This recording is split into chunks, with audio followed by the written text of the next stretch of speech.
This is Paul for Redneck Sports.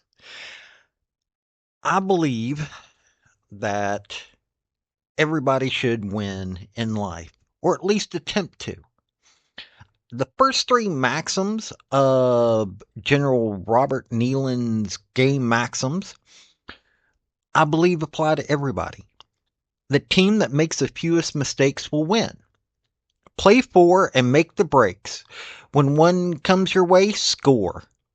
If at first the game or the breaks go against you, don't let up. Put on more steam. Welcome to the channel. Now let's discuss some sports. Oh, and if you don't mind, like, subscribe, comment. And I've got a link tree down below that's got my social media, and it has my Patreon if you want to help out. Thank y'all. Okay, folks, I'm going to talk about the games that, well, they made a difference this week in the college, not just college football playoff, but in how college football is going, period, right now. Um, we're going to talk about SEC schools. We're going to talk about the major conferences. There's not really any non-comp or non-power conference teams that were doing anything that really needed to be talked about, other than perhaps Navy just having lost it completely. I don't even know, like, seriously, I don't even know what in the world happened with Navy. They melted down badly. So we're going to talk about the games that I think have the biggest impact when it comes to what's going on with college football playoff and college football period. Okay, we're going to start out, as I do every week, University of Tennessee, and this time it was their game versus Georgia. The score was 17-24, with the refs having 7. Yes, I do honestly believe that the refs should have had a score in this game. If you don't believe me, watch the game. Uh, Nico, 20 of 33, 60.6%, 167 yards. He got sacked 5 times. Dylan Sampson, 19 rushes, 101 yards, got a TD. Miles Kitselman, 1 rush, 1 yard, 1 TD. Miles Kitselman got 46 yards on 4 receptions. Squirrel White, it was UT was being UT. Carson Beck, 2 TDs, 25 completions, 40 attempts, 62.5%. Nate Frazier rushing, 19 rushes, 68 yards, 1 TD. Carson Beck got 1 rushing TD. Chauncey Bowens got 7 yards. Okay, he didn't get a TD. Oscar Delp, receiver, got 2 TDs. I mean, it was a game. It was actually kind of close until the refs really decided they wanted to grind in for Georgia. And, it is what it is. Tennessee's going to finish 10-2. And, I mean, the over-under, it's a little over on this. It was 46.5 points was supposed to be the over-under. So it could be that the refs, I'm not going to go there, but yeah, the refs did what the refs are going to do. So that was UT Georgia. Okay, we're next going to talk about LSU and Florida. Florida is looking like they are going to be in a bowl game. Seriously. I don't think that they're going to beat Ole Miss. I think they're going to have a 6-6 season. But 27-16 against LSU. LSU is having a sharp decline. I think that the way they started out the season, I think that they most likely will be able to beat either Vandy or Oklahoma. But good Lord, DJ Lagway should have been their quarterback the entire season. Seriously, Napier, this is going to save Napier's job, most likely. But at the same time, this could actually prove that Napier shouldn't have been the coach anyway. Lagways, 13 of 26, had a TD. Jaden Bow, TD. Jacoby Jackson, TD. Elijah Badger was the guy that received from DJ Lagway. Garrett Nussmeyer's at 57.4%. He had 27 of 47. He got sacked 7 times. The Florida defense, good Lord, the Florida defense in this game was going at it. Aaron Anderson got their TD, but this really was a Florida's going to whoop your tail end game. Florida 14 in the fourth quarter.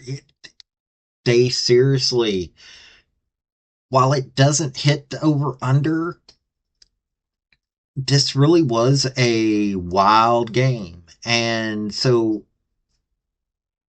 in all honesty, I think this actually shows that Napier probably should not be the coach even more.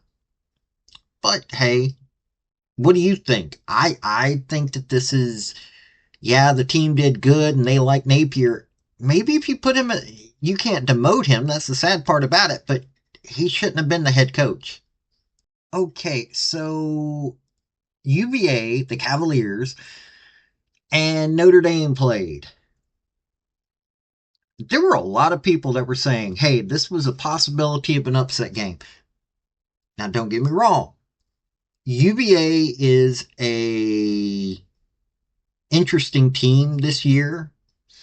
They've gotten better. I think that they're going to go 6-6. They've got to play SMU and Virginia Tech still. I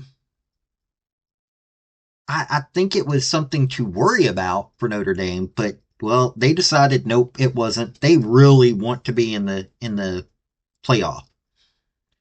And they've still got Army and USC. Both of them are old school rivalries with them. They were without 2 key players on the senior day. I think that this is a game that they showed that they really do belong in the college football playoffs. They one loss, and this is what they're doing. So yeah, they're going to be a contender. I don't think they can go all the way, but they might be able to. But I doubt it. But still, Notre Dame took on a trap game and blew it out the water. So here was a surprise in the Big 12. Very big surprise in the Big 12. And that is Kansas Jayhawks beat BYU 17-13. Now, Kansas has done some things. They've been trying to get above where they're at, but they haven't quite been able to do it. And they're 4-6, so they would have to beat both Colorado and Baylor. Doubtful that they can. But they've been fighting hard. It's not like they've been losing by... they lost to Houston nasty. Iowa State was not that big of a... Iowa State was a good game. Okay, they blew out Houston. Sorry, I got a few things mixed up. But Kansas State, they barely lost to them. It was 2 points. Arizona State was 4 points. It isn't like that they were doing that horrible. Illinois wasn't that big of a loss. UNLV, 3 points. West Virginia, 4 points. Yeah, you see? So here comes BYU, who probably wasn't paying that much attention. They were looking forward. They were looking ahead when they shouldn't have been. They were looking ahead to Arizona State, which is a dangerous team in and of itself. And They were looking at Houston thinking, oh, that's going to be an easy win. And they forgot about Kansas. They forgot about the Jayhawks. And, well, yeah, Kansas came out touchdown first quarter. Then they had a field goal, so it was tied up at the half 10-10. BYU got a field goal in the third, and then Kansas put it away with the touchdown in the fourth. This was a defensive game. This was what Kansas had been playing up to all year. They had been just right on the edge. A couple of plays here or there. They could have a vastly different record. Well, now undefeated BYU is now defeated. Seriously, this was a nasty game for BYU. Doesn't mean that they're not. BYU and Colorado right now, they're looking like they're going to be playing for the championship. They're both 6-1 in the conference. BYU's 9-1. Colorado's 8-2. Yeah, this is going to be one of those games that's going to make a difference. It really is. This is going to make a difference in a lot of people's views on the Big 12. Arizona State is 8-2. Kansas State was ranked 16th in the nation. They were both going into this game 7-2.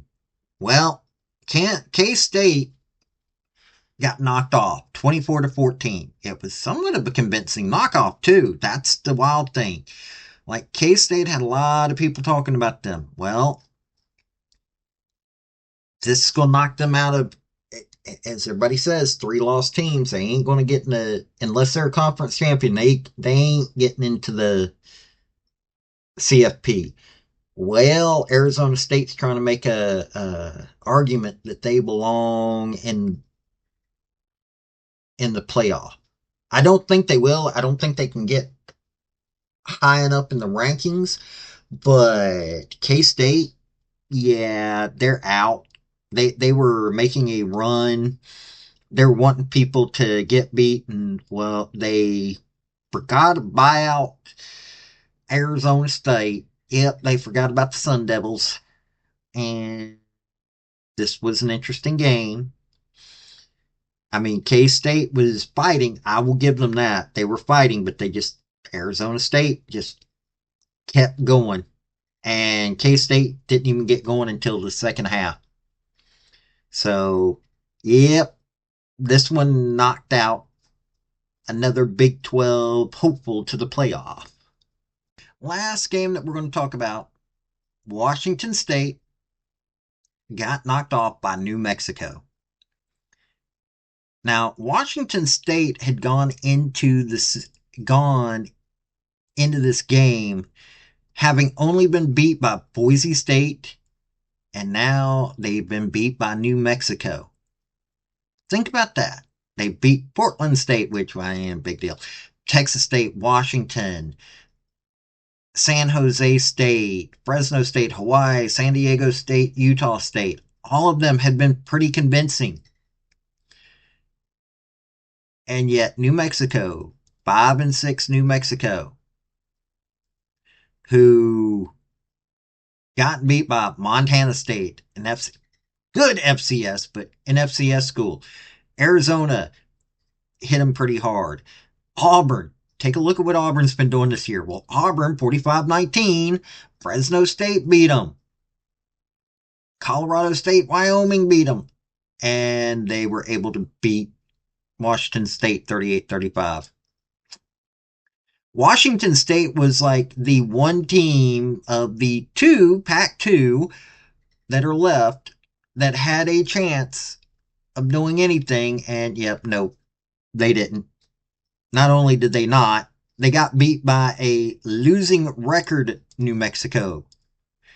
Now,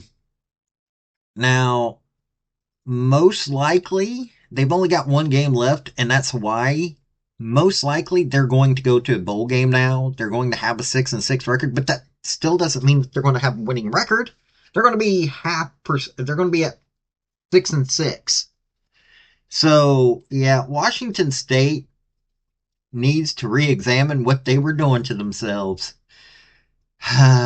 Poor Washington State. This week, another carnage happened. Okay, technically UT Georgia was ranked lower than Tennessee, but it's still Tennessee Georgia. That's always going to be one of those games. Kirby Smart, I don't feel bad losing to Kirby Smart. I actually don't feel bad that Tennessee lost to Sam Pittman and Bobby Petrino. But this is Georgia. We went between the hedges. This isn't like BYU getting beat. This isn't like Washington State getting beat by New Mexico. This is a two SEC powerhouses that should both be in the college football playoffs. Not just talk about getting in there, but actually be in the college football playoffs. That's how good those two teams are. And also, don't forget that the refs got to score too. But this has been an exciting year, and I hope you guys have loved it as much as I have. We've got another couple of weeks, and then we're going to see. This has been Paul with Redneck Sports. Hey, y'all enjoy these games, and I'm sure you'll be able to see them on. If you've got cable, they're always replaying these games, and there are several ways to see them online. So if you get a chance, you should watch them if you didn't. Thank you for watching this video. I've had some fairly good success with all of my redneck sports stuff, and I hope you enjoyed the topic. If you did, like, subscribe, comment, all that rigmarole, and also just let me know what you want to hear about. I'll give a redneck spin to this stuff. Let me tell you, I love sports, so I love people that want to join me in that. This has been Paul with Redneck Sports. Y'all have a good day now. Bye.